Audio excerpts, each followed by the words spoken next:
go ahead and do it.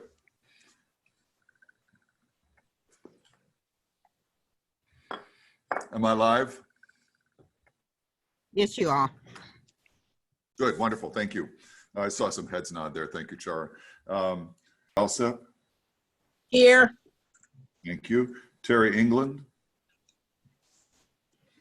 We'll keep an eye out for her. Bianca Edwards? The same. Christine Fisher? Here. Thank you very much. Marcia Futel? Here. Thank you. Micah Camrus may be joining us late. We'll have to wait and see. Tony Hobson? Here. Thank you very much. Gary Lindgren? Perhaps he'll tune in. Odell, I think I saw you come on. There you are. Yeah, here. I'm Thank here. you very much. Laura San Regret? Here. Thank you. Pastor Tate? Sally Westheimer? Yes, here. There you are. Thank you. And Vanessa White?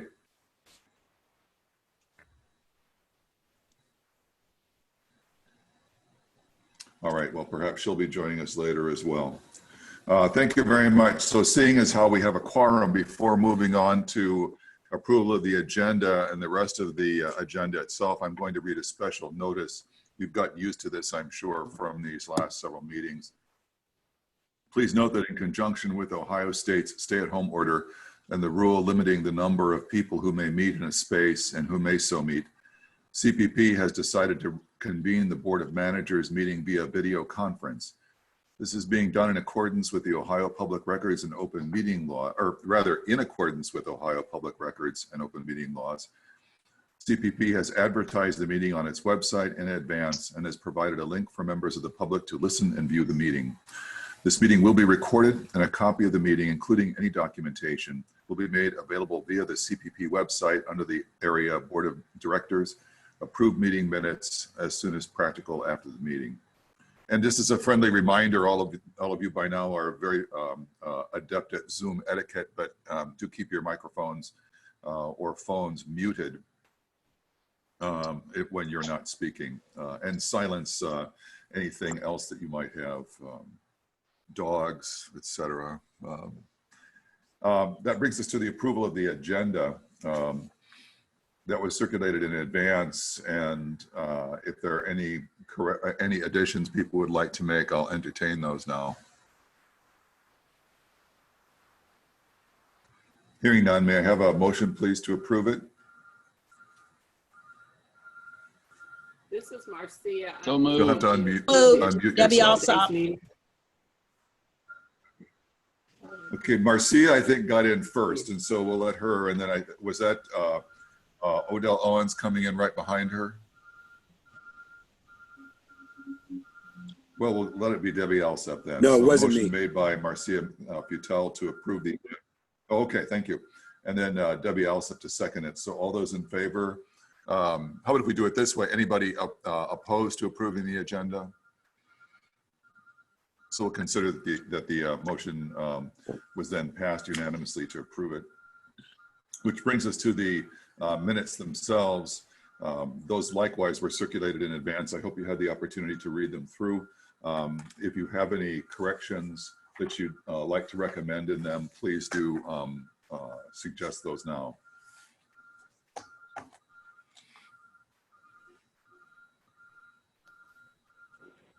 Hearing none, similarly, we'll need a motion to approve the meeting minutes. So moved by Cheryl. I'll move. Thank you, Cheryl. Oh, that's very helpful. And a second. Sally, second. Sally, thank you very much. So we have a motion to approve the minutes from Cheryl Rose and seconded by Sally Westheimer. All those in favor, we'll do it the same way. If you have any reservations or you're going to abstain or not approve them, say something now. And we'll consider therefore that the minutes were unanimously approved. Thank you very much. What we thought we'd do is take a couple of minutes in the agenda today, owing to the unusual environment in which we find ourselves, not simply to be reminded of the sunshine laws, where we've been operating on those since under those since our inception and have become familiar enough with them, but there's some adaptations to the COVID environment, and so we thought we'd invite Jake Purcell in to help guide us through. Jake will be here for other items on the agenda, but Jake, how about if you turn things over to you to walk us through this. This material was likewise, as you saw, happy to circulated in advance.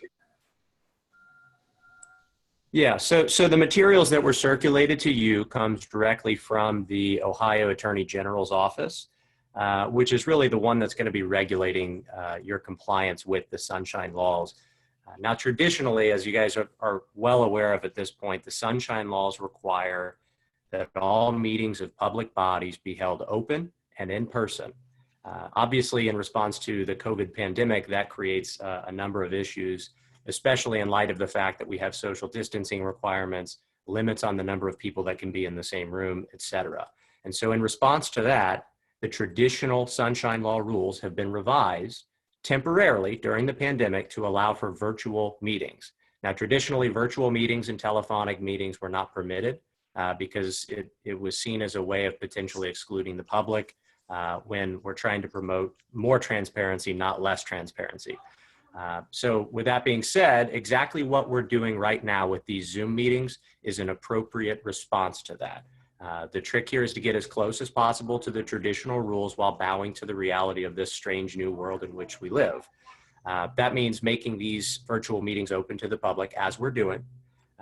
Now that means that the public has the right to hear, but not necessarily be heard. That comes directly from the traditional meetings. So long as we continue to publicly notice these meetings, so long as we continue to make this open to the public, we're going to be in compliance with these sunshine laws. And that's all I've got.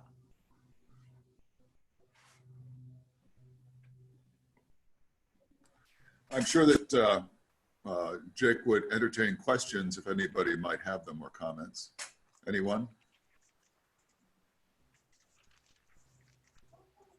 Well, hearing none, thank you very much, Jake. I presume that the little statement that I read at the beginning was something that you also looked at and approved so as to make sure that it was in compliance with whatever the state requirement was. So, and you'll note in that all our materials that are message has been posted on the approved. website as soon as we can manage that. That's I had no doubt. Thank you very much for that. We'll slide over to Shara now for a couple of very important items that have to do with fulfilling our charge in these strange times, if you will. So Shara, and some material was circulated in advance. I hope you had the chance to read it. I thought it was very thoroughly done. Thank you, Father Graham. Wanted to give everyone a snapshot of how the providers are doing, how the families are doing, what our numbers look like in terms of enrollment and registration, and what's going on in the CPP provider world. As you can see, as of May 1st, we had 59 approved pandemic providers. That number has gone up. We have about 63 pandemic approved providers now. It is a mix for us of tuition assistance providers as well as quality improvement providers, but it is very heavily family child care programs rather than centers who are engaging in pandemic services. Estimated based on the results that we received back from our tuition assistance providers, they are serving about 280, 290 kids. Those are the providers that we get attendance sheets from, so that's why we can determine those numbers. We're still waiting on additional service numbers for our quality improvement providers. Enrollment, in looking at what we had pre-pandemic, is that there were 367 3-year-olds, 481 4-year-olds, 192 siblings that we are targeting for ongoing enrollment. And you can see that our providers are continuing to engage in quality improvement, and we have the potential for 116 high quality seats with the 8 providers who have submitted request for STAR movement, which we know is on hold, but those are also the providers that we would consider in a provisional status if additional quality seats were needed. You can see on the next slide our ongoing efforts to reach out to providers to make sure that we understand what their needs are, how we're communicating with them in our regular calls and surveys. In reaching out to them, what they told us is that they are staying in touch with their providers, and the providers are staying in touch with their families through phone calls and through direct mail. What they are not doing and didn't report to us are drive-bys or distance sites. Now, some may be doing that, but that was the one survey result where we had 0 to say on-site remote learning visits.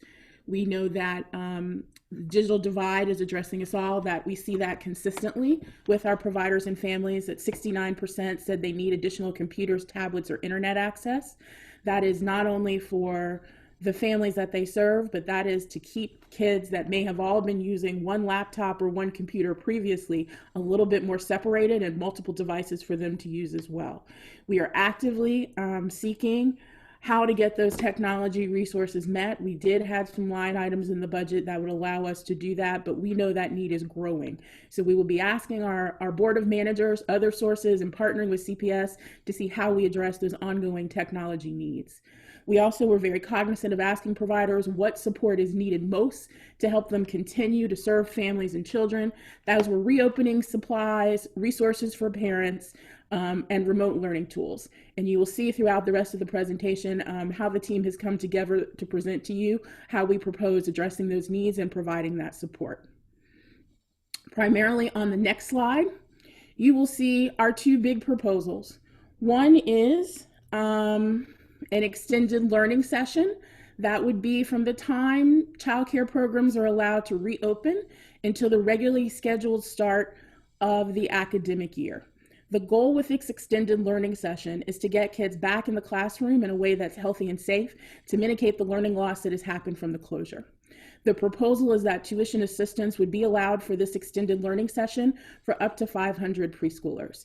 We came to this amount that you'll see in the narrative in the long form version that we sent out to you all by reducing our numbers by about 30% of previous attendance, about talking to providers about what we think their capacity is, and talking to parents about their interest in having preschoolers return once reopening is allowed. Again, the focus would be the classroom learning. What would be different about this extended session is that it would be based on attendance, not on enrollment. So a child would actually have to attend for that tuition assistance dollar to go forward. The estimated cost for serving those 500 children with tuition assistance for 12 and a half weeks is $940,000. We know that this amount probably is more than will be needed. It is our estimate to give you an upper range of the maximum we think will attend during that period.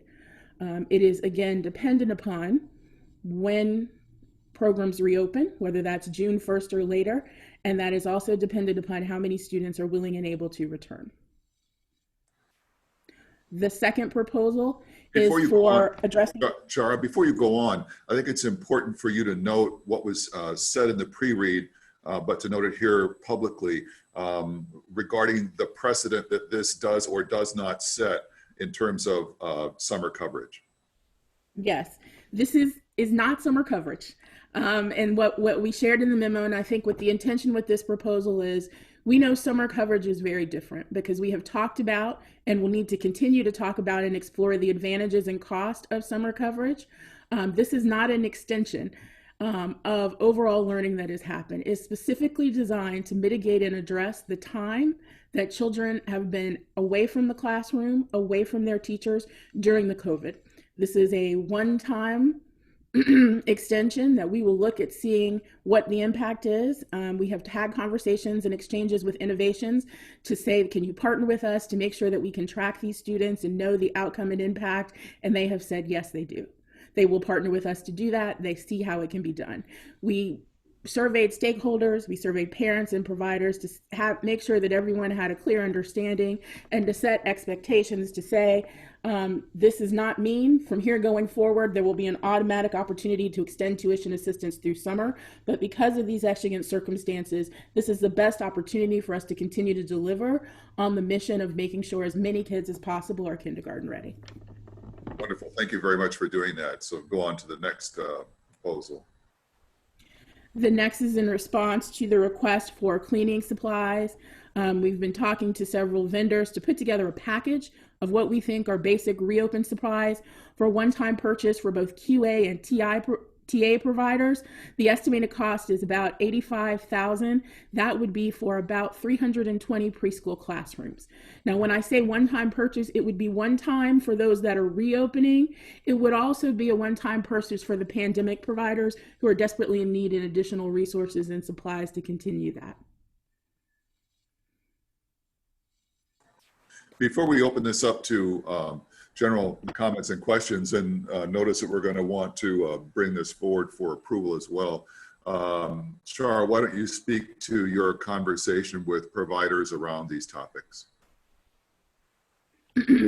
I think the extended learning session is something that providers have expressed a dire need for the families that they serve.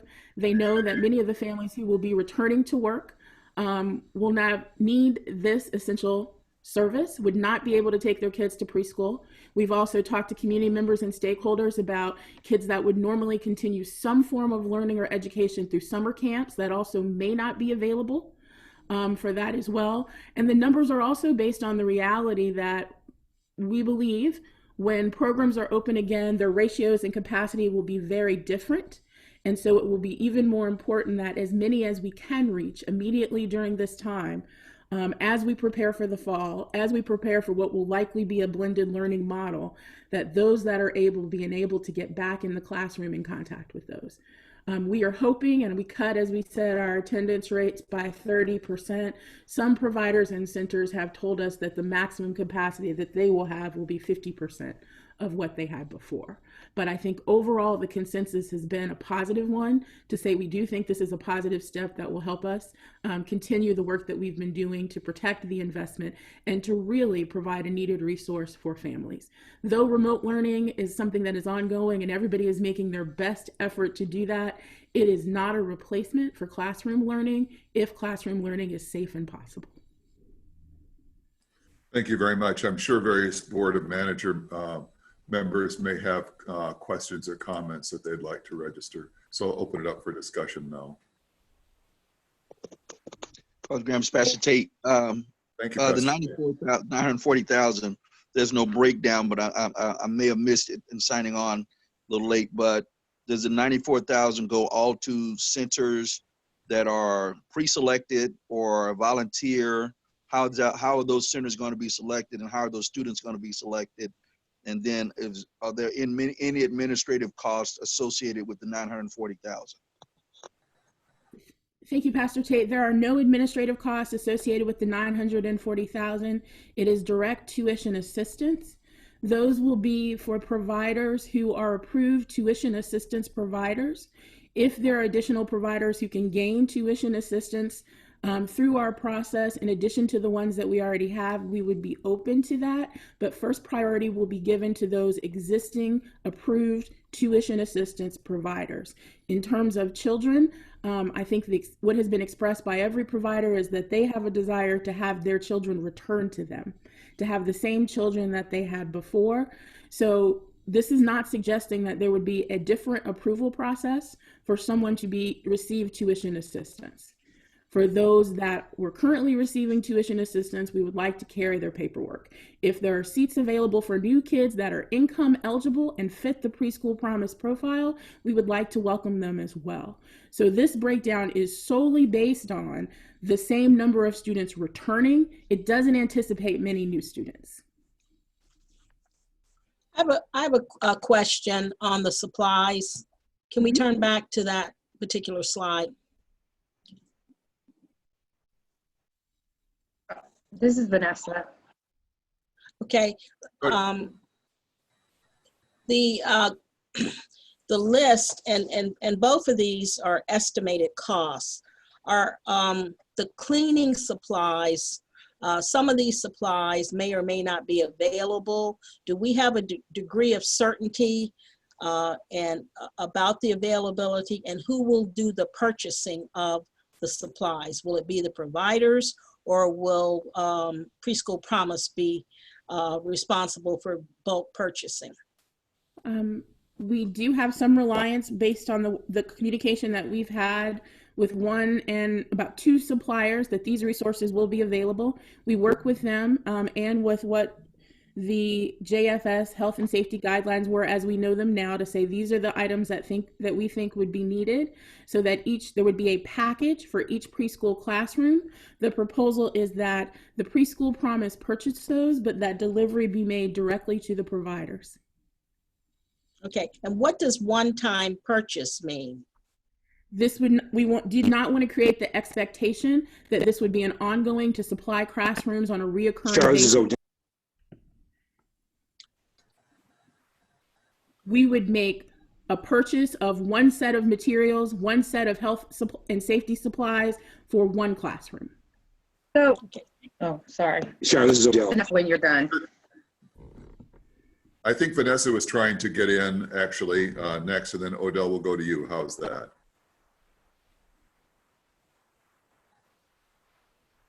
Vanessa? Well, Odell then. Okay. So just a couple of things. You can stay here first. Can you hear me? Yes. Oh, am I Sure, I really unmuted? hope that you. Hello? Yes, we can hear you, Vanessa. We can hear you. Can you hear me? Yes. Y- Okay. Yes. Yeah. Oh, I'm sorry. So on the supplies and the other things, so can you, there's money in the county in terms of the CARES Act that will be dedicated to some of this COVID stuff, and it will be some opportunity for nonprofits to apply. So I just put that out there as so that we're taking advantage of additional resources that may be coming down. And then can you go back to the summer slide where we land that talked about, so based on what you said in terms of the digital divide and the inequities, in terms of there is administrative cost built into the TA number, is there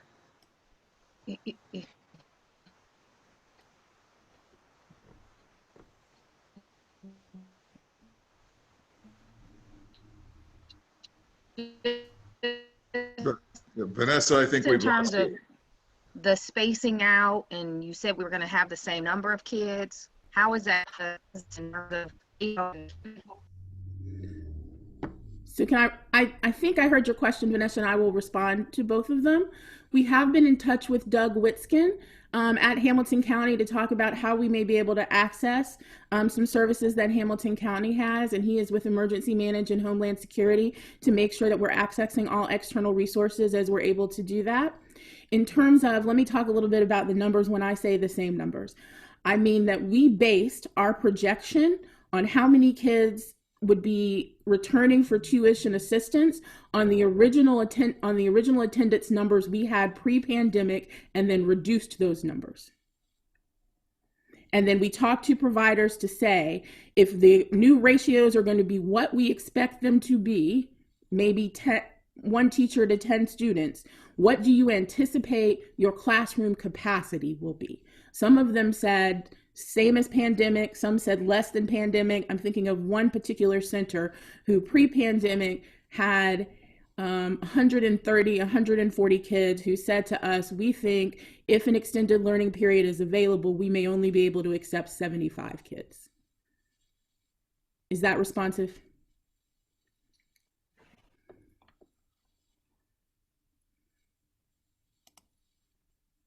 And it looks like Vanessa has dropped off. Hopefully she will log back in. We're grateful, though, for Vanessa bringing forward the possibility of having CARES Act funding supplement some of these or underwrite some of these costs as well. Odell. Yes, I just, Sharon, I want to be sure that you vetted well children's masks. You know, the whole issue of masks in young children is a little controversial. All masks are not equal. And if we're buying them, then that means that we have to accept some legal liability. So we need to be sure that we're getting the right kind of mask, and the recommendations that masks may not be used for children under 2. So I hope that we're vetting this issue very well, or we shouldn't even be buying them. Thank you, Dr. Owens. We will continue to do that, and I'm glad that Jake is on the call as well to help us make sure that we are balancing and managing our attempts to help and support that with any liability that we would expose the organization to. And we may reach out individually to you for some more support to say these are the items that we have selected and get recommendations on whether or not those are appropriate and following and compliant. The biggest issue for children is to use them appropriately. The whole thing, if you put a mask on, then you should not touch the mask and then touch your face. And these young kids are going to be fooling around with their masks. They're going to touch their eyes. So it's got to be some training, a lot of training and talking to if we're going to use masks with kids. Right.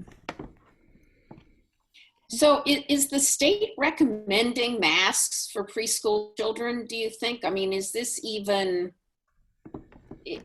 that doesn't totally make sense to me, but I haven't been a part of any discussions about it. I haven't seen that in any of my discussions. Any of my discussions, I haven't seen a push for masks for children, but I may have missed something.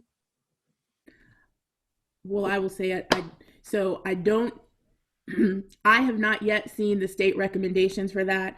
I have seen a provider request for that.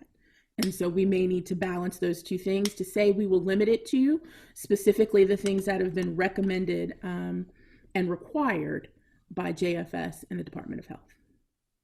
Yeah, I think that's a good idea. Can you guys hear me now? Yes. We can even see Yes. now. I was gonna say I left and came back.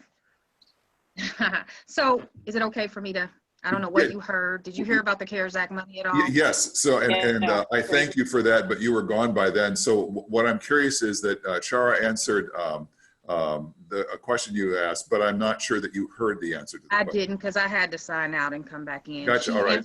Chara, take it from She the answered the top. question on the extended learning. I did. I answered both, but so for the supplies, we've been in touch with Doug Witskin at Hamilton County. If there is another contact that you know of that we should be in touch with, I would appreciate that to talk about supplies. Also, in terms of the extended learning period, to clarify how, when we say same students and what the numbers are, we based the 30% reduction on taking the number of attending students that we were providing tuition assistance support for pre-pandemic. We took that base number, reduced it by 30%. We also talked to providers and parents to say, what do you think your capacity is for reduction or numbers? Is it going to be the same or is it going to be different? Many providers told us they will have reduced capacity at single site and multi-site centers. One provider said at a center said their capacity may be limited as much as 50%. So we did the best we could to make a projection estimate of how many people that we think may be able to return for that extended learning period. So the one big conversation that's being had is, is the inequities that are being created are the new inequities. And so the concern is for those students who are not getting there. And you talked about the digital divide and the need for equipment. I think that should be something we need to think about is how do we help especially the kids who are going to be going into kindergarten, make sure that they have what they need if they're staying at home. Does that make sense? It does. It does. And we will continue to, as I said, ask our board of managers for additional resources to help us make sure that those supplies are available, that digital technology is there. We have been working with several work groups to make sure it's available. But it has been a struggle. And so any insight or input or resources that Board of Managers members may have for that, we would appreciate it. Our goal is to make sure that we understand the need so that as those supplies are related or identified, they can quickly be deployed with a priority, of course, to those 4-year-olds who are transitioning to kindergarten.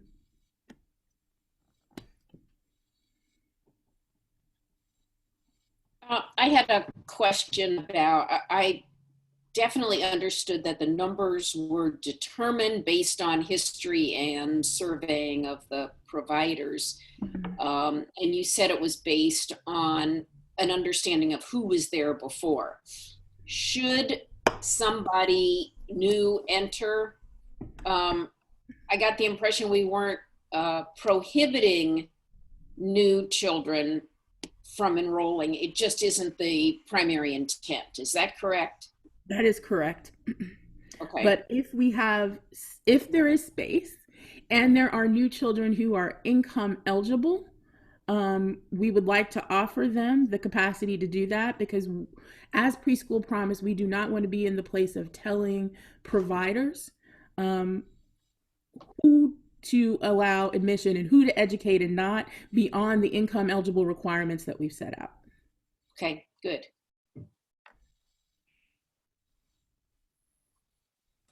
Are there other questions? I have a question a little off topic, but related to the remote learning supplies and the internet. Is remote learning effective for preschool kids? So you can see our educators on the team, like Laura, shaking her head. I do not think that remote learning is an ideal situation for any preschooler, because they need that contact. They need regular stimulation. It is challenging when you think of remote learning in the preschool environment, that it is recommended in most cases that they have screen time that's 60 minutes or less, that it is not remote learning environment that a parent can give an assignment and walk away. It requires regular interaction and engagement with the parents. So I think the way that I can answer that, Tony, the best I can answer that is, first priority would be classroom. If classroom is not healthy and safe, then we turn to remote learning. And we are all working collectively to see what is that best remote learning model. If you ask me what is a evidence-based, statistically proven preschool curricula that's based on remote learning, I think anyone would be challenged to come up with that. But I think we are working collaboratively with a group of educators and with other preschool initiatives across the state. Our companion work group, CPS, and their early childhood education department, to say, knowing that this remote learning period may not be isolated, but it may occur again, what is the best that we can do? And realistically, what it may have to be is something that looks like an individualized learning plan that not only matches what we know is learning style and ability and capacity of a preschooler, but also customized to the parent's situation and their ability to help and facilitate that. I don't think it is going to be a one-size-fits-all remote learning model. And I think what we would also be looking to is adding a social and emotional learning component to that, and a resilience component about that. And so we're looking to those pieces as well. That is not just the academic, not just the muscle groups, but a new piece that we haven't really dipped in very much, and that is the social emotional curriculum as well. Yeah, it seems it's almost parental support more than actual preschool curricula.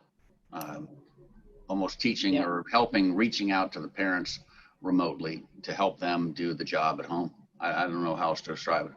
Yes, it is as much that as anything academic. And what we found is, to even start that discussion, there were primary needs and concerns that needed to be addressed first.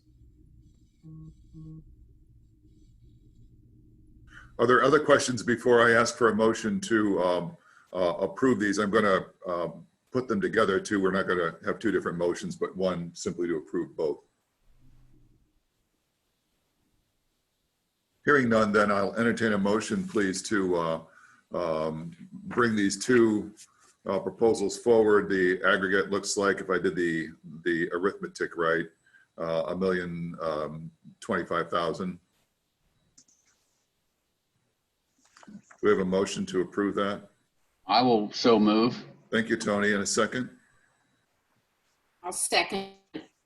Was that Sally? Yes. Thank you very much. Second. Okay. Thank you. Yeah, we have a second on that. Thank you, Odell. So all those in favor, why don't you raise your hand if I can? Well, of course, I can't see several of you.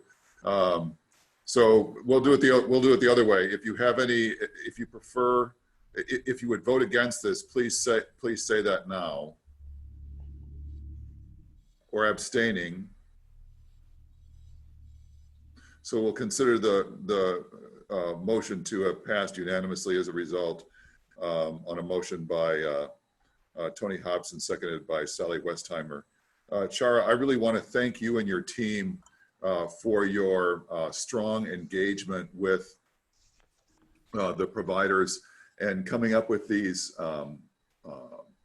creative opportunities that are really going to help stand those providers back up following this really unprecedented crisis that we're facing. And so thank you very much for your responsiveness to them. Thank you.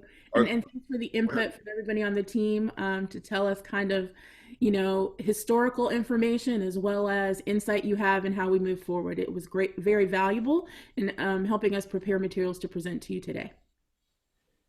Good, thank you. Is there anything else, Chara, that you'd like to say? We're going to circle back around for an executive director update, I know, but anything more on this before we go into the next segment of the agenda, namely the committee updates? No, I think that we're good. I think the communications peak speaks for itself. We're up 520% in our Facebook reach, which you can see on the slide.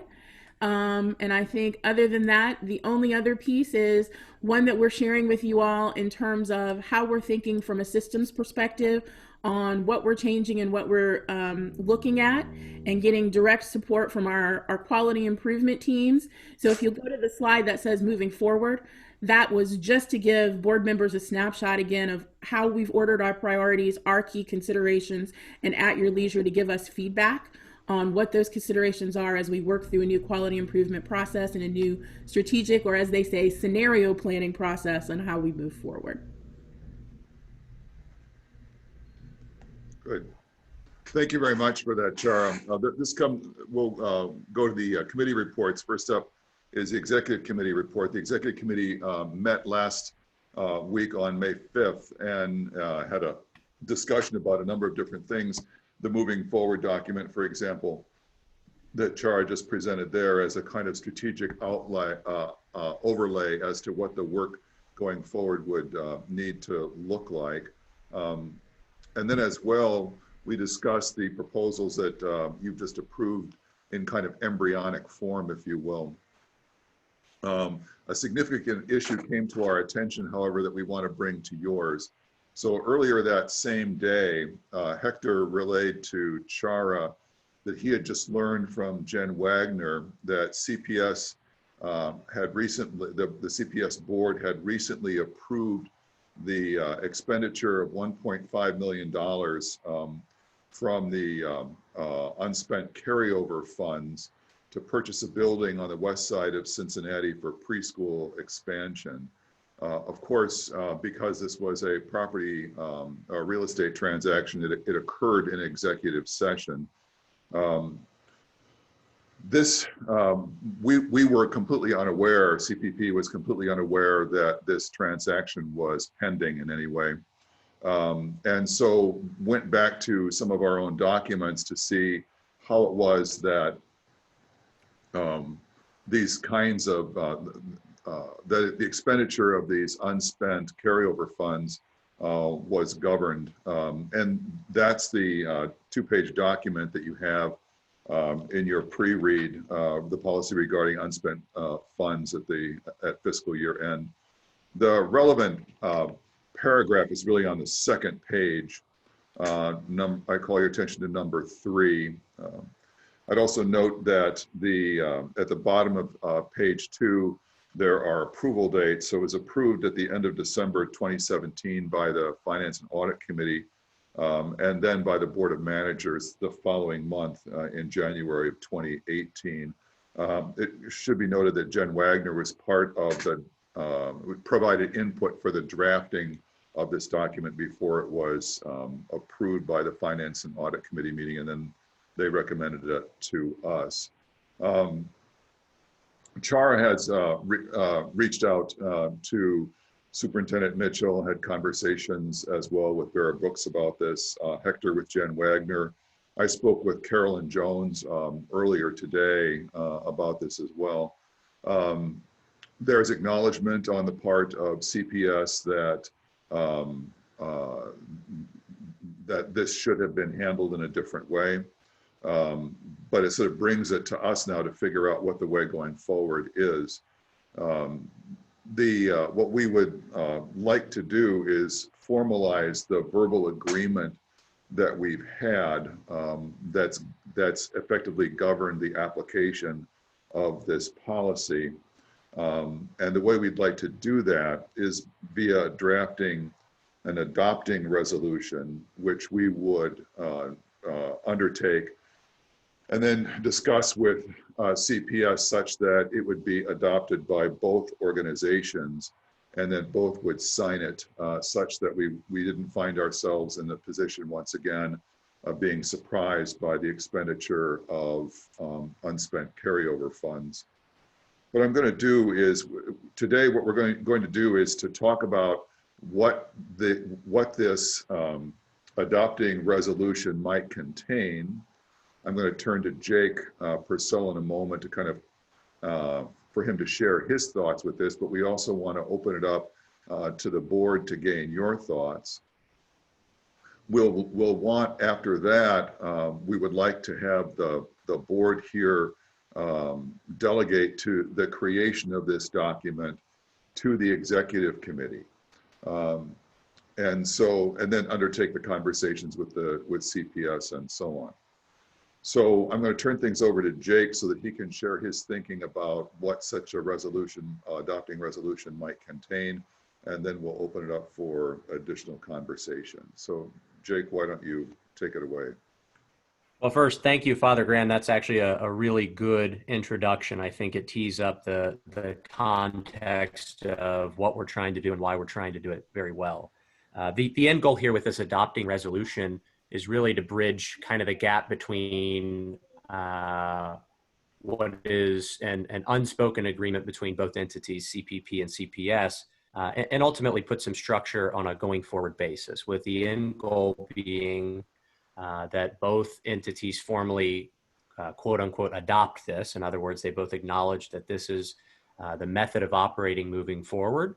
And ultimately what I would like to see in there, and I don't think I'm alone in this, but some form of joint agreement moving forward before either party reaches in there to spend those funds. Obviously, there's many different ways that we can do that. And, you know, I would say that probably opening it up while we're open to suggestions, et cetera, from the larger board, that process can probably get very cumbersome if we have too many cooks in the kitchen, if you will. And so it makes sense, as Father Graham teed up, that we should delegate this authority to a group, a committee, whether that's the executive committee or frankly, any other smaller subgroup that can take the reins on this, draft the adopting resolution, and come up with some parameters, because this will be kind of an organic thing. Although, as you've pointed out, Father Graham, CPS already had a buy-in to this, right? They've already, I think, looked at it, approved it, weighed in on it. And so I think the policy itself is very strong. It's well written. And I think that the initial probably hard hurdle is already done. And so it doesn't seem like much of a stretch to get both parties on board to say, we agree that we're going to follow these parameters, but also I think the more artful component of this will be agreeing on some form of a joint, whether that's a meeting or some type of written agreement before we reach in for funds. So procedurally, we want to delegate that authority to that group of people, and ultimately those are our end goals, but we are pretty open, I think, to how we achieve that.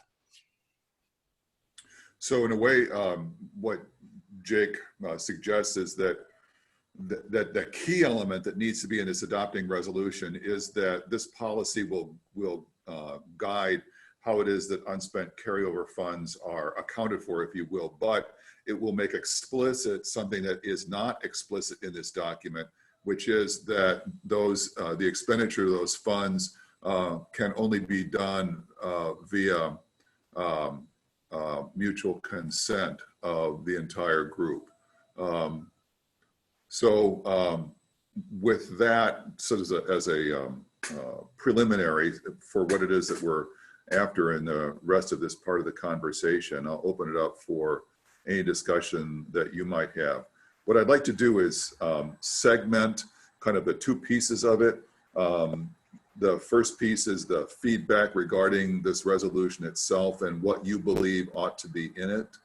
And then we'll, once we kind of tie that conversation up, what we'll do is we'll go to the delegation for the creation of this document to the executive committee. I'm going to ask Chara though to weigh in here before, as the kind of the first discussant, if you will. So I would say the key elements for me going forward is to operate with a level of transparency on both sides that are not only among both boards, but about the taxpayers who made the investment in doing this. To say that we have jointly come to an agreement on how those carryover funds would be done as both boards, and we know what that is going to be. The second would be a provision that makes sure that we continue to protect what I think was agreed upon in reviewing our minutes, that we have operational funds for the last 21-22 academic year of about $6.5 or $7 million, that we all agree that those are protected funds that will be reserved to make sure that we can continue tuition assistance and operations in that last academic year. So those are the two things that were most crucial, I think, in content to have formalized in a resolution rather than just a CPP policy. Thank you very much for that, Chara. I note, as you saw from Leslie, that Laura would like to get in. Laura? Okay, just a quick question before we spend so much time on this.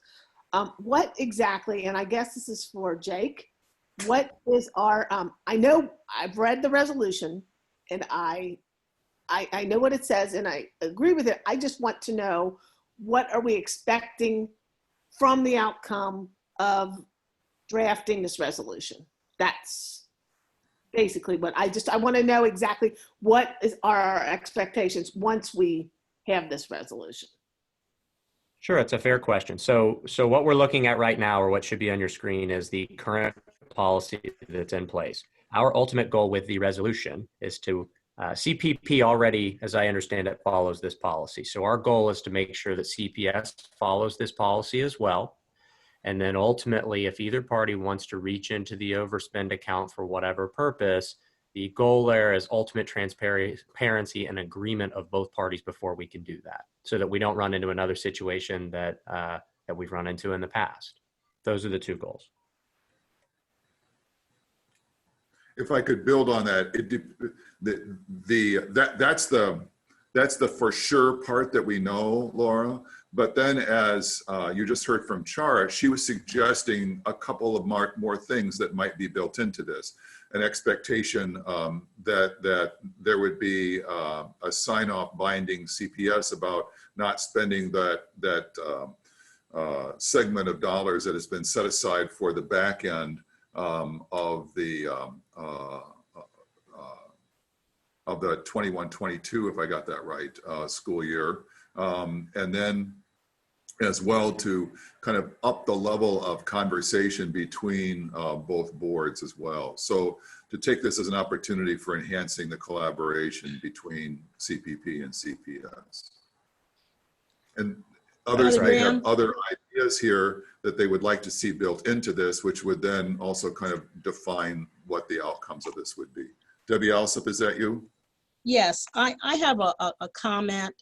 I think it's very important because we're talking in very general terms. There is a pot of money, and I think it's important for both boards, CPS and CPP, to agree on what that pot of money is.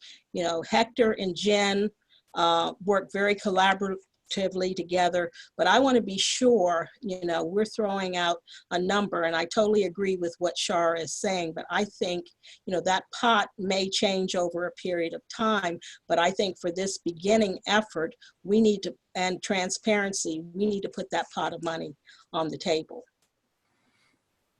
Thank you very much. I think that's a very important point. We need to know exactly what we're talking about here, don't we?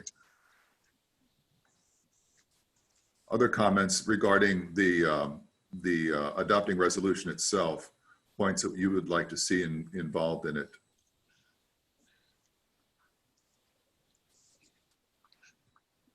I appreciate the feedback. This need not be a speak now or forever hold your peace moment. So if you have additional input that you'd like to provide later because ideas subsequently occur to you, you can email them to Chara or to me, and we'll make sure that Jake gets them, I'm sure. That brings us to the other thing that we'd like to do, which was to gain your delegation of the authority to execute this task to the executive committee. And so I'd like to proceed this way. What I'd like to do is ask for a motion to do that, and then a second, and then we'll have discussion on it, and then bring that forward depending upon how the conversation goes. So could I have a motion, please, to do that? To delegate the authority to execute this adopting resolution, to delegate. So moved. Thank you So very much, moved. Adele. Oh, and so was that Pastor Tate there too? We had Odell. And then who was seconding? Marcia.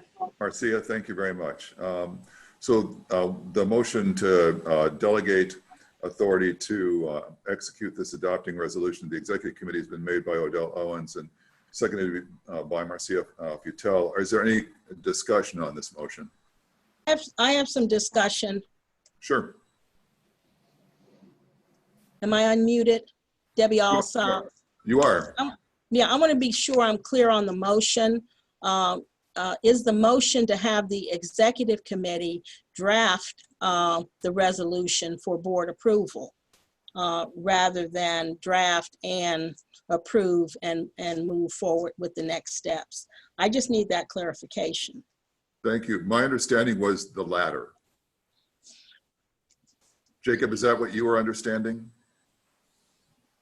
That's right. To be fair, you can do this either of the two ways. I think for efficiency's sake, if we do the former, then you're going to have to wait until the next board meeting, present it to everybody, see if everybody approves it, et cetera. Usually it's a lot faster to deal with a smaller group of people that you trust to delegate the authority to. So my proposal in this would be that you delegate not only the drafting process of it, but also saying we trust the executive committee to draft the resolution and propose it to CPS for potentially signature. That was why I was using the word execute as opposed to simply draft. Okay. Right. Other questions or comments? I guess I don't know when or if there's an appropriate time to say this, but I want to make sure that with our board, at least, that there is some sense of being in the loop on it, even though I totally support the idea of the executive committee doing the work and agreeing. We had made so much progress in our partnership. And I know the leaders, Father Graham, Chara, others are really taking the high road on this, but I wanted to express my utter disappointment in what I view as a setback in our relationship. So I suppose I just felt I needed to say that. Chara talked me down off a ledge when I first heard about this, but I do want to say that it is extraordinarily disappointing. I appreciate your candor, Sally, and I completely sympathize with your feelings on it.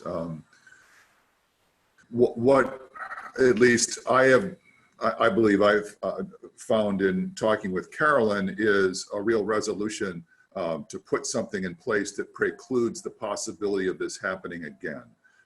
Because having CPP and CPS in absolute lockstep moving forward on behalf of the community and its children is always crucial. And so, but even more crucial now going into potentially the levy renewal being on the ballot this coming November.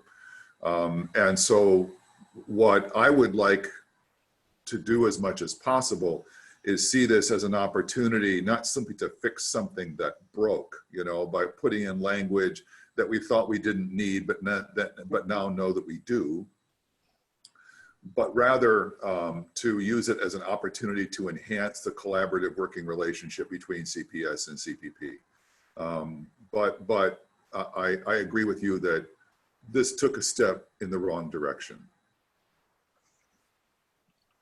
Thank you very much so, yeah.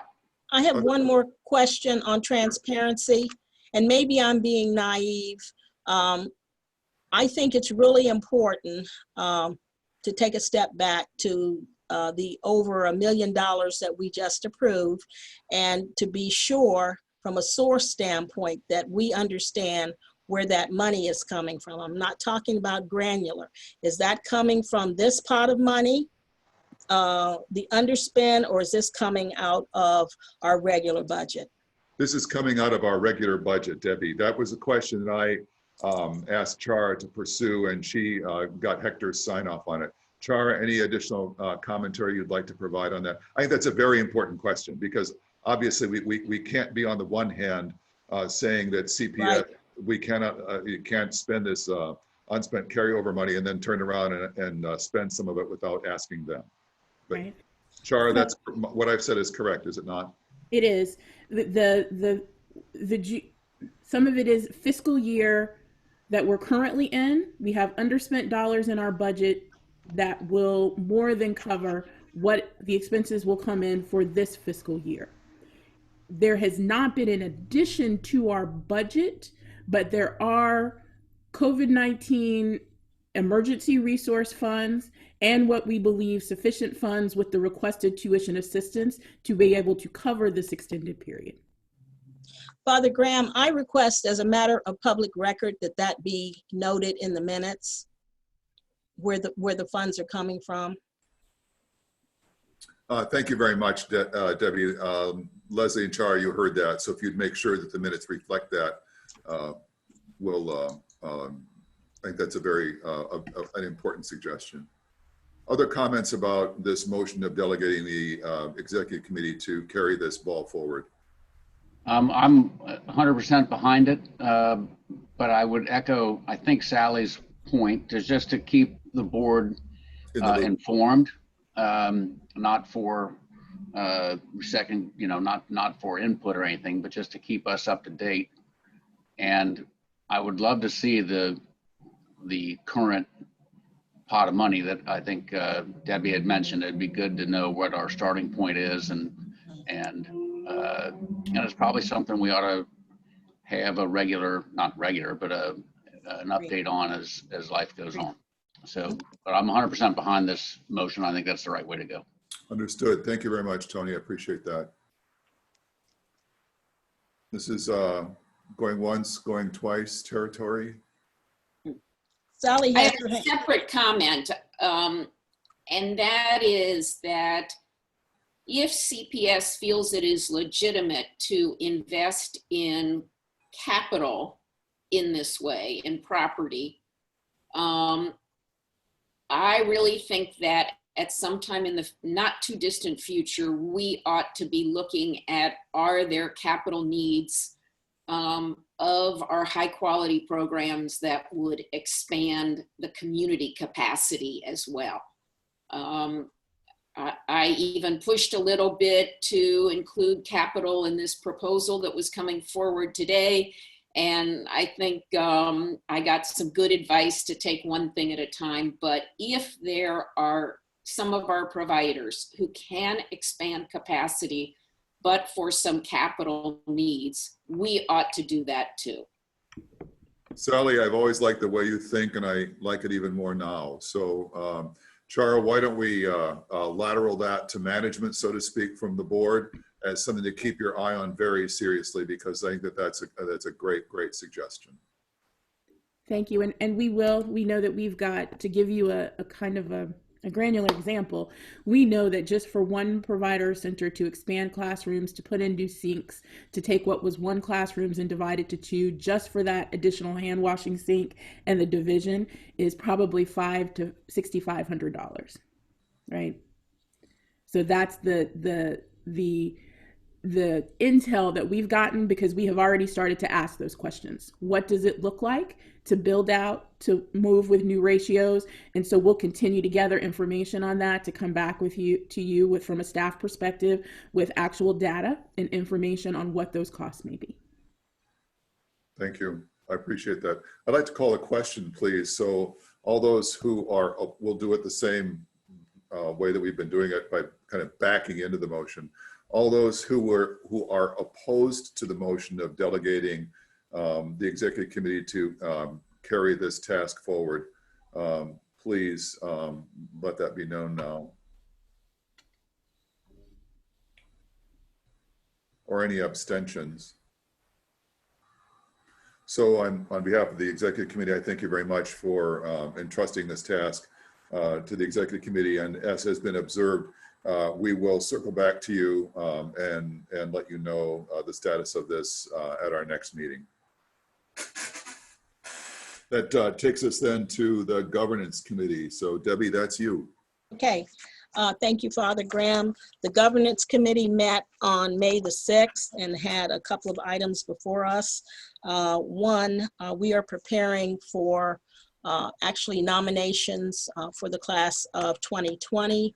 I will be sending a letter to the nominating organizations as of June 1st, notifying them that we have 5 members in that class whose terms end in September. From CPS, it's Odell Owens and myself.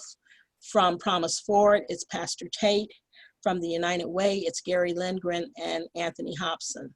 So we will ask that they take into consideration that we would like for them to get back to us as early as possible in August. We are also going to send a survey out to board members around the current skills matrix, which will help us define some of the skills that we need among members. And in the past, we've sent that to the nominating organizations for them to take into consideration with their recommendations.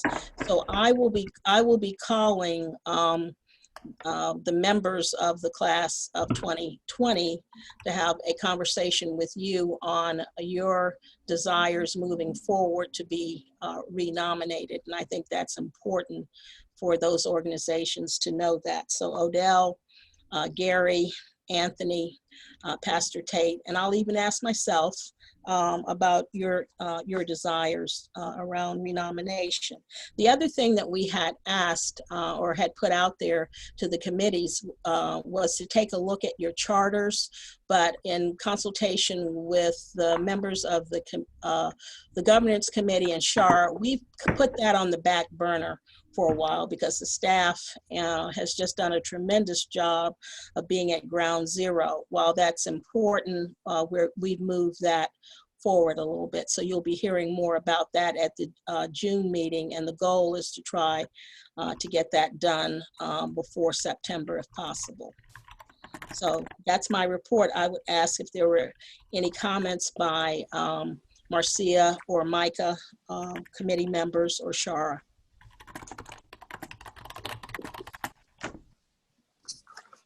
I think you covered it, Debbie. Thank you. And I did send out the skills matrix survey to everyone about an hour ago. So if you didn't receive it, please check your spam folders because you should have it.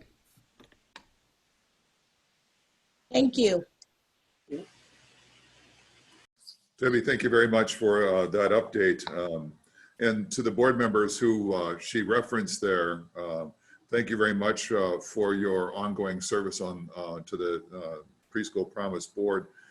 You've all made terrific contributions, and if you can see it in mind to continue and you aren't being turned off at all, we'd certainly like to see you continue. This brings us to Cheryl Rose for the budget. Thank you. So in your packet, and Leslie, if you'll pull up the screen entitled Budget Considerations, let me reframe where we left off at our last full board meeting. The intention and timeline to approve the budget for the upcoming fiscal year was that on May 5th, we had our Finance Committee meeting, which we indeed did hold, with the intention of on May 6th, joining the CPS board meeting and joining a public budget hearing. Unfortunately, that public budget hearing did not happen. We did know that in advance of May 5th. And a lot of this has to do with the headwinds and challenges that CPS is experiencing. Tons of questions. Obviously, I think most people have seen the budget cuts coming to them from the state of Ohio, questions surrounding property tax collections. So you've got income challenges, you've got expenditure challenges they're facing, making their budgeting process incredibly difficult. I think we are all having to be very flexible in this environment. We don't know the unknowns and are going to have to be responsible to do our best with that. And so the CPS, Jen Wagner, informed us that their intention at that point was to move forward with a temporary spending resolution that would allow them to fund CPP, would allow them to fund things for a 90-day period, and their intent is to review and revise that budget in August when we have a little more knowns at hand. So with that, I'm going to frame up where we are in three things I want to focus on here, and then I'm going to turn it to Shara and Hector to dig into some of the details that have been prepared for you. First of all, based on feedback from both the full board and our finance committee, a lot more analysis has been done. And I frame that as important because the numbers that you're going to see in the budget that are being presented today are the same that you saw back at our April board meeting. Secondly, we expect in August to have considerably more data and information on which to answer how the budget should be adjusted to best achieve our mission. So finally, we're asking today for this board to approve the budget as it stands, conditioned upon review and revision as needed in August. And that it's important that we get that approval done for that period of time so that it can be integrated into the CPS temporary spending resolution. So with that, I'm going to turn it to Shara to dig into some of the details on all the work that's really been done over the past month or so. Thank you, Cheryl. If we could go to the slide that is on budget considerations, we initially had proposed to you tuition assistance that represents a numerical value of 100 students. There has been lots of discussion of, are we going to have more students? Are we going to have less students? What that 100 student dollar value actually represents are all the factors that we considered, from joint discussions in early childhood education network, direct communications with providers, conversations with 4Cs, the CCR&R. All of us came together and said, where do we think the shifts are going to be and how do we address them? No matter what consideration we looked at, what was very clear is that the cost of providing quality preschool will go up.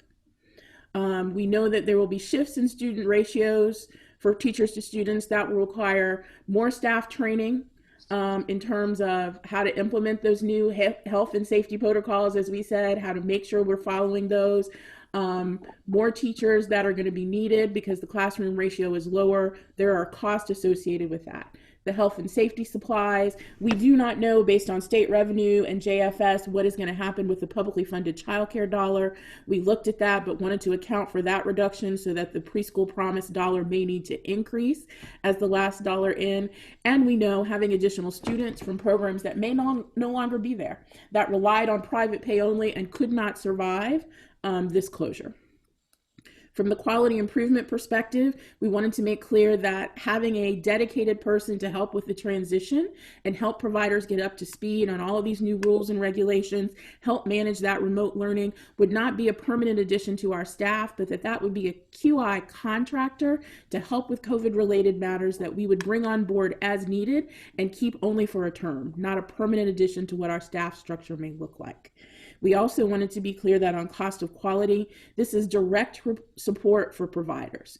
The staff support funds of those $3,000 are needed for ongoing stabilization and additional benefits for staff at locations. That the teacher promise grants, we've gotten feedback because our evaluation is almost finished that $3,000 was not enough to recruit and retain teachers and that more was needed. These costs represent direct resources and finances that will go to providers. And as Cheryl said, we know that we will have and expect opportunities for adjustment in August when we have more data.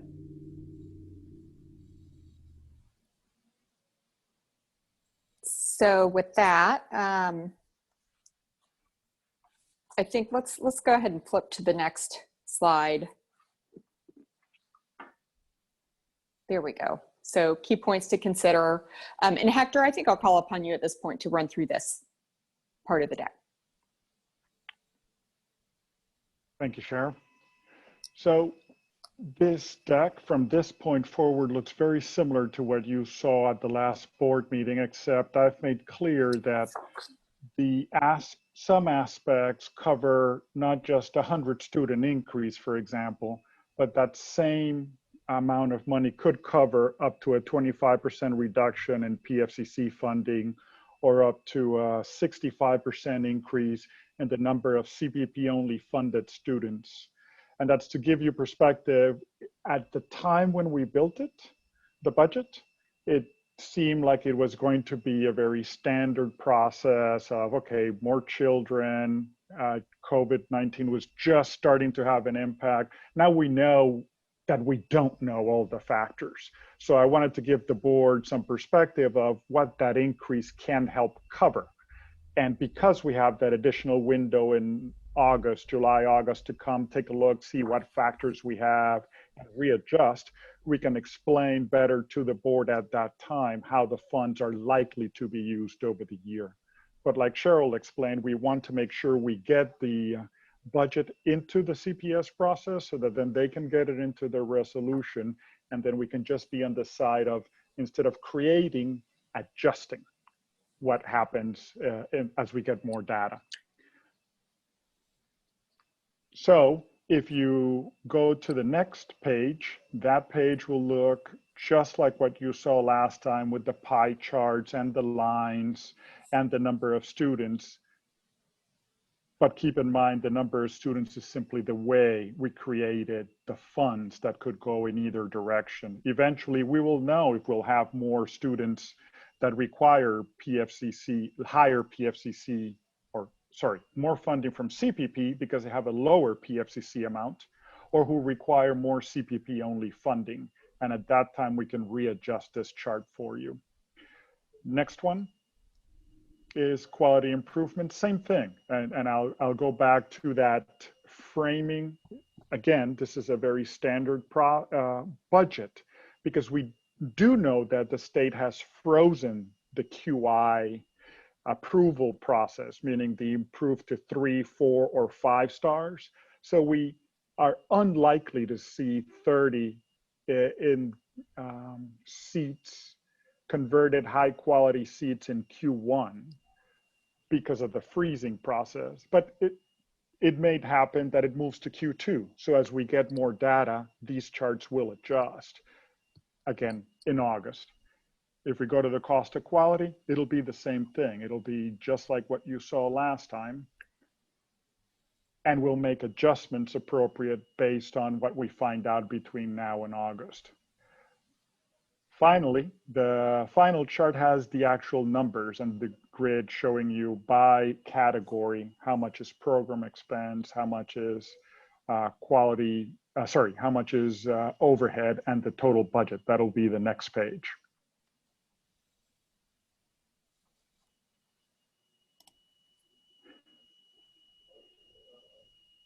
But to summarize, the dollars are the same. The frame of mind is very different. We believe we have to come back to you in August as we learn more and help readjust these numbers. And it wouldn't be the first time. As I remember from old records, when I first started, there was a readjustment of a budget in the first year of CPP CPS. There was a revised budget about a few months into the year once more information was found. But even if that hadn't happened, COVID-19 is such an unusual situation that I think this is probably the wise way to go.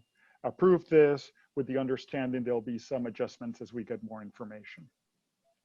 Thank you, Hector. And so with that, I think it would be appropriate to open up for questions as we evaluate, doing the best we can, knowing what we know, and creating enough flexibility to ensure that we have a chance to come back and review this in August and make adjustments that make sense. That will also give us the opportunity to do something that is important to us, and that is the public hearing process. So we believe that by August, we'll have more information on which to base the appropriateness of a budget going forward. So with that, Father Graham, I welcome any questions. So Open it up for questions. Yes, thank you, and comments.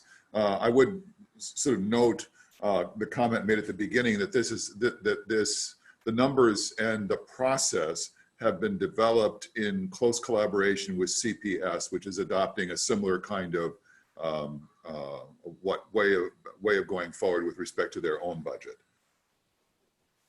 So Father Graham, I have a couple of questions here. On the TA, I'm looking at Hector's spreadsheet. Am I misreading that the proposal we approved earlier reflects tuition assistance dollars for the months of June and July? Is that reflected anywhere in this budget, or is this isn't the going forward budget? Okay, that's right. So, but that would still should be reflected in this starting July. Is that right? Our fiscal year ends June 30th, and we weren't sure. July 1. Because we weren't sure if the approval was going to happen. Those are not reflected here right now.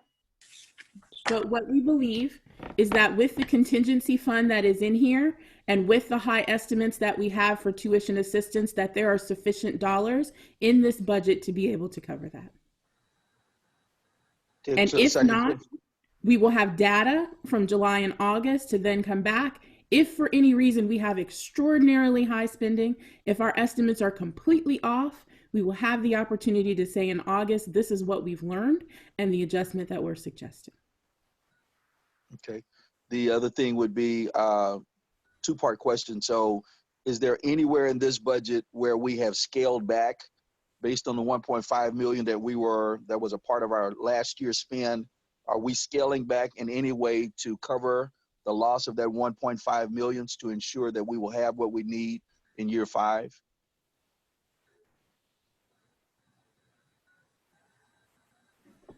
We are not scaling back in this budget due to that $1.5 million that was spent by the district in order to cover the last semester, I think is what you're asking, in the year 21-22.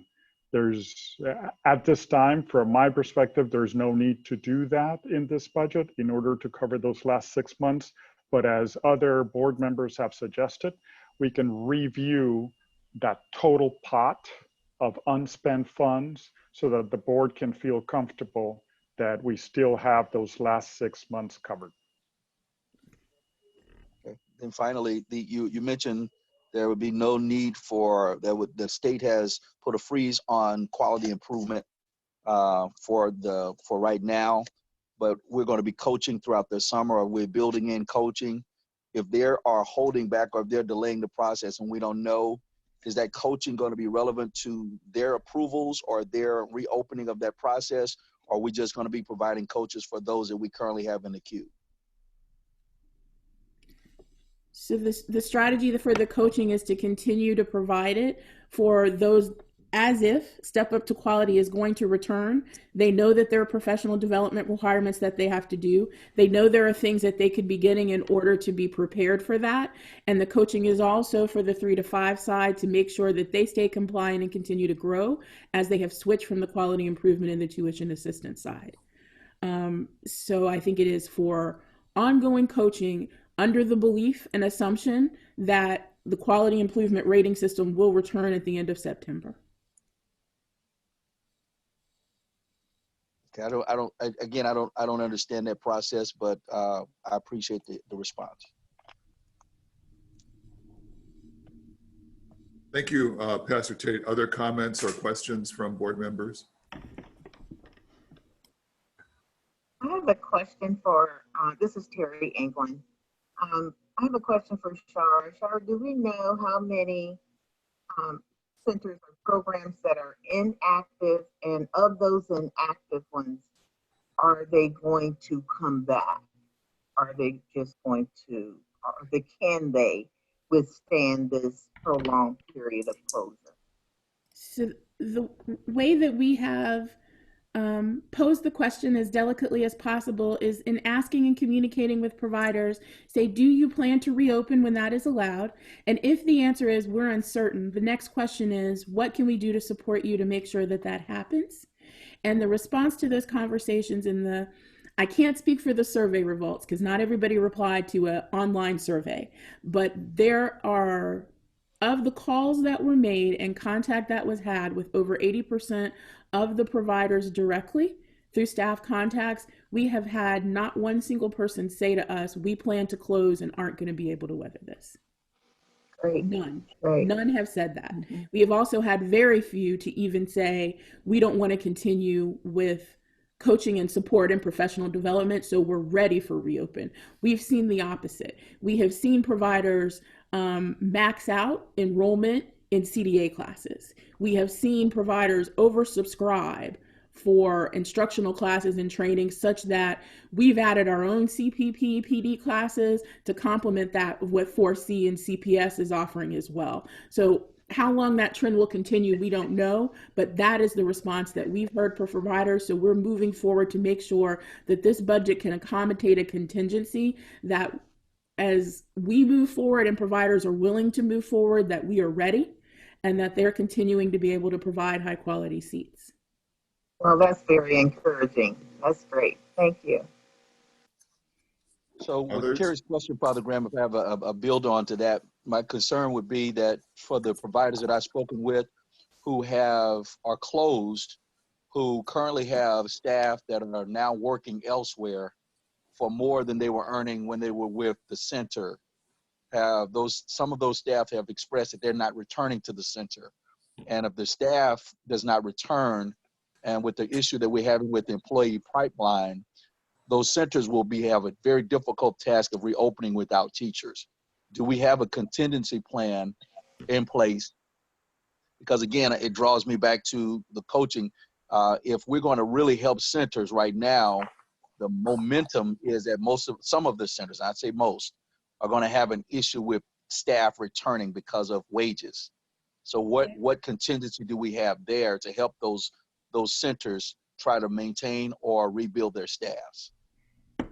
So I think a lot of things are in process, but I can tell you the things that we've looked at to try to plan for that. One, staff support fund we know is there, and we have been careful to try to release that as close to the announcement of reopening as possible so that providers know they have that resource coming from a QI perspective to plan how they're going to incentivize and offer other benefits for employees to come back. The second thing is talking to providers, because there are several providers who say, if our ratios switch, we don't have physical space to break that into 2 classrooms. So in cases where we needed 2 teachers, we're going to have to lay off one of those teachers and only have 1 to make sure that we can make those connections for providers to say, this is a teacher that may be leaving another location and find employment at a center that was able, or a site that was able to expand. So those are the things that we're doing to put in place to try to address teacher recruitment and retention. And as balanced and delicately as we could say, we looked at what was the break-even amount, right? So someone would have to be making $27 an hour in order for them to be more cost effective for them to go back to work rather than collect unemployment benefits that were offered with the enhanced COVID-19 structure. But what we know is that pandemic and unemployment pay is not going to last forever, that it is for a limited amount of time, and that at some point, while some have made the decisions to stay out, some may have to make the decision to return to work. And we want to make it as easy as possible for them to do that, which is paying them closer to what their value is and what they deserve to earn at a comparable wage, with teacher support funds, with wage subsidies that we're able to offer, and creative ways that we may be able to help providers build their business differently to provide for those wages. So those are the things that we are thinking of. And we also talked to providers and said, of the priorities that you have in looking forward, how do we work with you to address these? And that is the number 3 priority. So now that we have addressed what it looks like for the reopening supplies, we are starting to address the remote learning pieces and what happens with that in the communication. Now it's time to focus on, as you said, what does that teacher and recruitment piece looks like, particularly as we move closer to reopening. So it's building on that, Char. It sounds as if you'll have more to say on that particular topic of recruitment and retention of teachers at our next board meeting.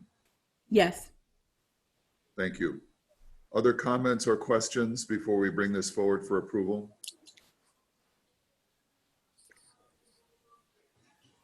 Hearing none, I'd like to entertain a motion then to approve the budget with the understanding that what we are approving as well is the revisiting of it in August when we have more information. May I have a motion?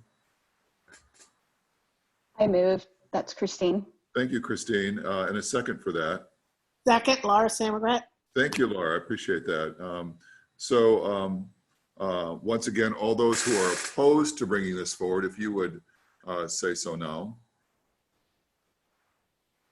Or abstaining. I'm abstaining. Thank you very much. I appreciate that, Vanessa. Thank you. Mm-hmm. So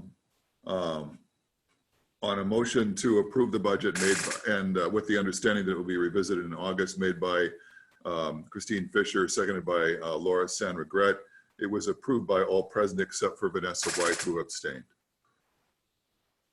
Thank you very much, Hector and Cheryl, for your really difficult work in the midst of all of this, trying to anticipate whatever it is that's going to be out there and to build a budget that's flexible enough to meet the needs of our constituents in the midst of all of this. I appreciate that. Shara, that brings us to your executive director update. Thank you. I circulated the report on kind of activities that have happened since the board last met. There are just two things I want to draw your attention to. Thanks to a wonderful partnership with Free Store Food Bank, we will have food boxes delivered directly to providers starting next week to address food security issues so that parents can pick them up from the provider sites and the providers can make sure that they are able to feed adequately the kids that are there for the pandemic sites. We also have an opportunity to have the Free Store Food Bank deliver weekly via Amazon food boxes directly to parents who have expressed food security. What we did is prioritize the list first by the providers who specifically said to us, we are having food security issues and we know the parents that are, as the first waves of delivery, with the understanding of the food bank that we can add additional providers and transmit names to them on a weekly basis as supplies allow. It is our understanding that this will continue through June 30th. Also in the report, you will see a potential challenge that we talked about to the Step Up to Quality rating system. There is a legislator that we think will propose shutting down that Step Up to Quality system. We are working very collaboratively with our Success by Six and other local early childhood education advocates and voices to keep track of when that's happening, what it would mean and the impact. I don't think this is a new challenge, but I don't also think it will get much traction. If it does, of course, we will have to reevaluate and reorient the work that we are doing. And the last request that I will make that is not on our executive director highlights that, you know, as generously as our board members can, and thank you to Dr. Owens for making a directed gift to us. We really appreciate that, are able to make donations or connect us with philanthropic sources to make sure that we can help and support providers and families with things that tax dollars will not allow us to do. We would appreciate that. And those are things that are unexpected challenges that we know come up for families and providers that none of us thought of before now. Some of it is technology resources that are an immediate need, not to wait for us to work out a program or look at what that looks like. We are keeping a very close track of what those are to make sure that we also have an internal CPP emergency fund so that we can address the immediate needs of providers and families. And with that, that is all that I have. Thank you very much. This brings us to the observers' comments. I saw Alicia, and I believe I saw Vera as well. So do either of you, perhaps Greg is here by now. Yeah, I can go ahead. Actually have a couple things, some of which related to Chara's update. Certainly, we are watching the state very closely in terms of a couple things. One, around the reopening announcement, we thought we would hear something last Thursday, and we thought we'd hear something on Monday, so that didn't happen. And so we're not getting any kind of sign from the governor's office, administration, or otherwise of when that announcement is coming, just that they are really trying to factor in all of the unique circumstances that I think goes into this type of decision when you're talking about trying to social distance children. Some of the other pieces, though, that are happening, there are some statewide groups that are informing that decision, informing those recommendations, made up of centers and family child care. And we're certainly, in working with groundwork at the state level, really trying to help to inform that. So the reopening piece is something, even if there is an announcement next week, we don't anticipate that actual reopening will occur until early to mid-June, just because we know that providers need a 2 to 3 week runway to even be ready to do that. So, and the other piece, yeah, I mean, the thing that Shar mentioned earlier about the potential bill that could be filed by Senator Huffman. This is a total attack on the Step Up to Quality system, no doubt, but I don't think it's a direct attack because there's not belief necessarily in the quality system, but unfortunately right now, a lot of what is funded to fund the state quality system is coming out of TANF. TANF dollars are of course on everyone's mind right now, and it's really more about that pot of money and that part of it is being spent on Step Up to Quality, not necessarily about the Step Up to Quality system. So we're really trying to provide some additional talking points to the rest of the administration so that they understand you know, why that has come to play, and that like them, we also are looking for additional federal funding sources, which is where that should come from, to really help in getting that off the state books, particularly within the TANF fund. There could be other sources, but certainly not now is not the time where the state is looking for those. So a lot of the advocacy is happening at the federal level. There are some action alerts that have come out from groundwork that are asking for people to email and phone their federal representatives. I know that I know Shara has gotten those. I don't know if those have been extended to this group, but certainly a very quick turnaround. We've already had 4,000 messages sent from Ohioans to our federal representatives. And really want to make sure that continues, because we expect a vote from the House probably sometime tomorrow on the next relief package, which child care is included, but not at the level that we think is significant enough. One other thing I did want to mention, just related to the digital divide question that came up earlier. We've been doing a lot of information gathering with districts, CPS, but also regionally, just in terms of what those real needs are for families, certainly within the K-12 spectrum. And we're working with a couple different funders, as well as Cincinnati Bell and Spectrum, to be able to identify basic packages that would allow for families to have access to the internet and Wi-Fi over a particular period of time, and especially over the summer, but definitely leading into potentially through the end of the year, where that would be paid for. Lots of details behind that. I won't go into that, but I do think that there could be, I think we need to consider about how we bring the provider community into that, or making sure that we can, once that package is set and that benefit is out there and we sort of know how that's going to operate, we can extend that information over to Shar and her team to get out to childcare providers and the families that are enrolled, to be able to potentially take advantage of that as well. So there is an effort going on looking at that, as we know that's a huge need across the board. So happy to share that and extend that once we have that more information. And the only other thing I would add, this might be the longest stint of observer comments that I've had to date with these meetings, but there's a lot going on. The only other thing I would add is relating to the other resources that are out there, and certainly there are CARES Act money and CCDBG money that's being looked at the state in terms of how we're prioritizing programs, how that money is being used. And the fact of the matter is there's no right answer, because at some point somebody's going to lose. That is something that the state officials and even our local group that we have that meets on a weekly basis is really grappling with and struggling with.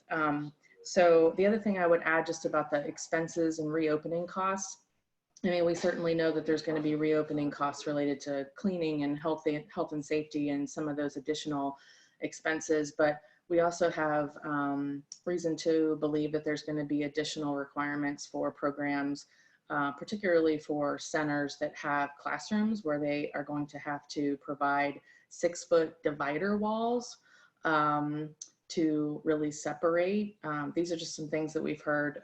Mobile sinks, they're expensive. These are expensive things. These are one-time purchases most likely, and they're not things that are factored into some of these other potential expenses that we know that we've been talking about with reopening, but we expect there's going to be a lot of other pieces to that puzzle. So I just wanted to throw that out there. Shara and I talk on I feel like a daily basis in some form or fashion.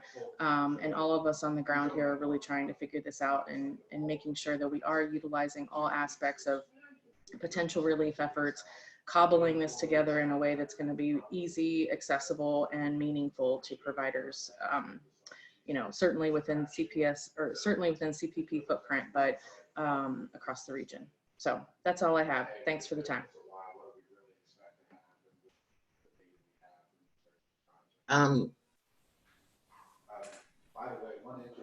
Go for it. Okay, I was waiting. Thank you, Leisha. I don't have much more to add than the great observer information Leisha just provided, because that was a lot of information. I just want to say, looking forward to working, Shar and I have talked in the committees that we're going to be forming through the summer to look at the programming and how things will work, because it will be different. So I just want to say it's just time to be flexible. There's a lot of unknowns as we're all trying to work through this process and know how we can keep our children and families safe. And I look forward to working with CPP moving forward. Thank you very much, Vera. Is there anything else for the good of the whole? Questions for Chara before we adjourn, or observations or comments from any of the board members? Father Graham, I had a question for Vera. How is enrollment coming in? Do you have any updates on what next year is looking like and what reactions from parents are? Enrollment is coming in, and the big question is, what will it look like? I think that's the big question we all have, and it's been said numerous times, we don't know yet. We're waiting on that announcement. Every day I'm on and I'm like trying to see if the announcement's been made, and it's not made. So we are preparing in a variety of ways, of in-person, flip model, blended model, and looking at all the different options. But parents, they want their children in a child care provider or in a preschool. They see the importance. And I think that's hats off to everyone in the city, educators, but also community partners and just everyone in the city, that the attention and care we've given to our families across the board as a city has really shown that it is a priority for our families. So we'll all figure this out together. Shara and I talk a lot just try to figure out what can it look like? How can we provide with the new CDA, restrictions that will be put upon us, the new protocols, and all the different discussions. I thought it was a wonderful discussion about the mask earlier, because that's something we're going back and forth about. but nothing's set in stone. So it's right now a time to be flexible and just reassure people that whether they're in a child care, they're in a CPS program, their children will be taken care of, and we will do our best to educate their children to prepare them.